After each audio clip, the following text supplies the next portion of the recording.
Now to an update on Russia's invasion tonight. Kremlin officials are raising the specter of Ukraine deploying a radioactive dirty bomb. The Ukrainians deny that accusation as their forces race to reclaim territory before winter sets in. CNN senior international correspondent Fred Pleitgen has our report from the war zone. As Ukrainian forces continue to make gains in the south of the country, Moscow accelerating the evacuation of people from the area around Kherson. Ferries bringing tens of thousands across the Dnipro River. The Russians say to safety, Ukraine says these are essentially deportations. My mother needs medical treatment. She is ill. And of course, we're afraid for our lives. We live not far from the Antonovsky Bridge. I think everything will be fine. Kherson will hold out. Local officials believe this could be the beginning of a full Russian retreat from this area.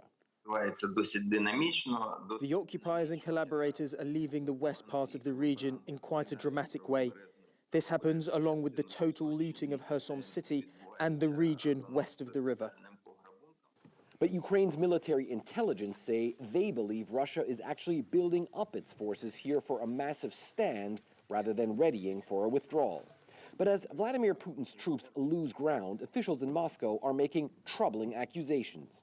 In a call with Secretary of Defense Lloyd Austin, Russia's Defense Minister Sergei Shoigu alleging, without any evidence, that Ukraine is planning to detonate a nuclear-laced improvised device, a so-called dirty bomb. A Russian general adding to the claims.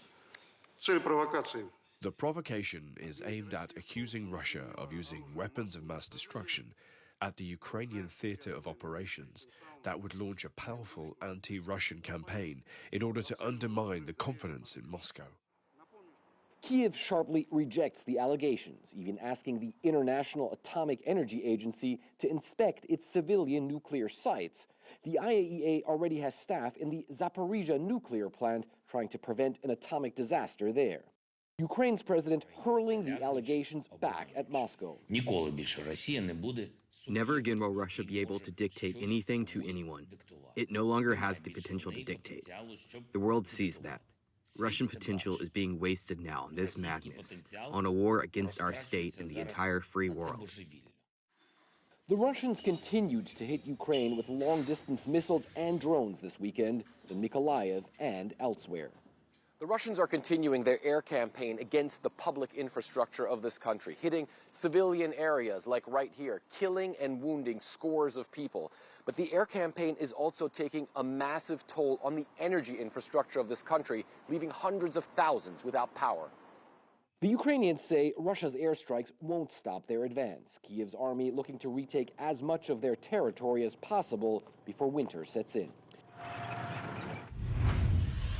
And Wolf, Russia's air campaign possibly also continuing tonight. We had air raid sirens here just a couple of minutes ago that were very loud here in the center of Dnipro. Meanwhile, the NATO Secretary General also coming out and rejecting those allegations made by Russia about that dirty bomb.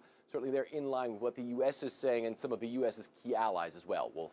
All right, stay safe over there. Fred Pleitgen reporting for us. Thank you. Let's discuss Russia's war on Ukraine with CNN military analyst, retired General Wesley Clark. We're also joined by CNN's contributor on Russian affairs, Jill Doherty. General Clark, first on Russia's accusation that Ukraine is preparing to use a so-called dirty bomb containing radioactive material. Is that a warning Russia could in fact take that dangerous step? That's exactly what it is. And it's an effort to distract and bring criticism and to just put chaos into the public dialogue about Ukraine. We don't know all the reasons why Russia would say this, but it's certainly a way of covering their own preparations, possibly to use a nuclear weapon, possibly in the Kherson area, possibly by saying that they struck first to prevent Ukraine from doing this. We just don't know. But what we do know is it's not true. It is propaganda. It's information war. Yeah, just how dangerous, Jill, is this brinksmanship that's going on?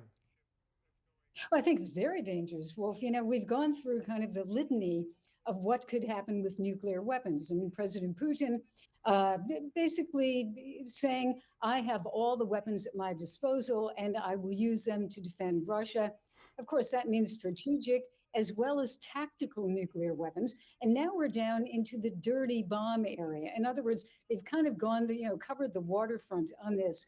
But I think what is important is Russia and even the Soviet Union before that has used this technique. It's really the false flag technique where you accuse the other guy of doing what you yourself are planning to do. Now, we don't know, as we just heard from the general, everything behind this. But I think, constantly talking about nuclear weapons and weapons, a weapon, that dirty bomb, it can really sow a lot of chaos and can really affect the civilian population. That is very dangerous. Certainly is. General Clark, what do you make of the dramatic developments on the battlefield right now in the southern Kherson region? So it looks like the Russians are trying to pull people out, okay? They want those people. They want to take the children. They want to make them repopulate parts of Russia, perhaps. They want to take them away from Ukraine because part of this is a population war. They also say they want to create a fortress in Kherson. Fine, they're going to bring a few more troops in. They're going to try to fight for the city, maybe. Maybe what they want to do is suck the Ukrainian forces in there in a premature offensive, put them in a vulnerable position, and then concentrate firepower, maybe even nuclear weapons against them.